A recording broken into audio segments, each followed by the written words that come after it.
सरकार को कुछ चीजें एडवाइजरी भी हम लोग समय समय पर जारी करते रहते हैं।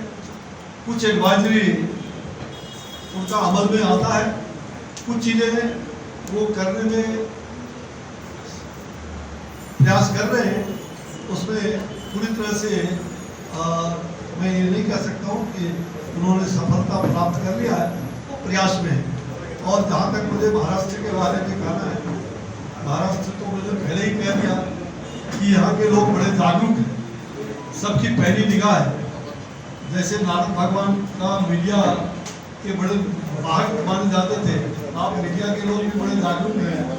आए दिन मैं देखता हूँ कि यहाँ कभी हनुमान चालीसा पढ़ने पर गिरफ्तारी हो जाती है, अब श्री राम का नाम लो है और उसमें गिरफ्तारी हो जाए, उस पर कार्रवाई हो जाए, तो ये मुझे लगता है कि ठाकरे साहब की आत्मा पर भी चोट पहुंची होगी। धन्यवाद। निश्चित रूप से मैंने अभी हमारे सेंट्रल पॉल्यूशन कंट्रोल बोर्ड जहां मुख्यालय में बराबर उसके साथ मीटिंग करते हैं, वही मैंने महाराष्ट्र के अंदर भी स्टेट पॉल्यूशन कंट्रोल बोर्ड और सेंट्रल पॉल्यूशन कंट्रोल बोर्ड का मैंने पूरी तरह से उनके साथ अभी चर्चा भी किया, घंटों बातचीत भी की है। और उसमें हम कह सकते हैं कि जो मेडिकल वेस्ट हमारा ट्रीटमेंट प्लांट है, मेडिकल वेस्ट जो हमारे डिस्पोजल होते हैं, तो यहाँ घरों से या क्लिनिक से, नर्सिंग होम से, हॉस्पिटल, सरकारी हॉस्पिटल से उसका सेग्रीगेट करके उसका उठाव भी होता है और उसको प्रॉपर जगह पर रखने की व्यवस्था भी है।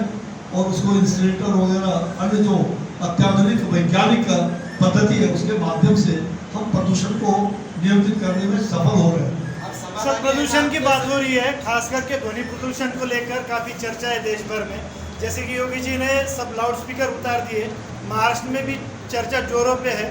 ऐसे में क्या लगता है कि बिहार, महाराष्ट्र और पश्चिम बंगाल, इसमें क्या अपेक्षित है आपको कि लाउड स्पीकर की जो आवाज़ होते हैं खास करके सुबह, उसके लिए क्या?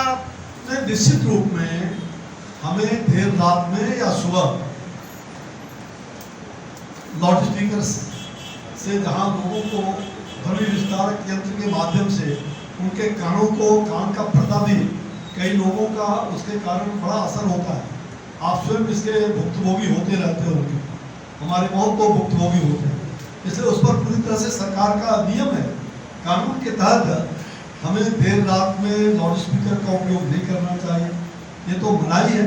और अगर उत्तर प्रदेश की सरकार या किसी राज्य की सरकार इसमें अमल कर रही है तो अच्छी बात है। साहब ठाकरे जी की चिंता करने की लोगों को ज़रूरत नहीं है। प्रखर हिंदुत्ववादी शिवसेना, जिनके प्रमुख शिवसेना प्रमुख बाला साहब ठाकरे थे, उस शिवसेना के साथ आप लोगों ने किस प्रकार से गद्दारी की, बेईमानी की, ये देखकर बाला साहब ठाकरे शायद उनके आँख भरे हो गए पानी से।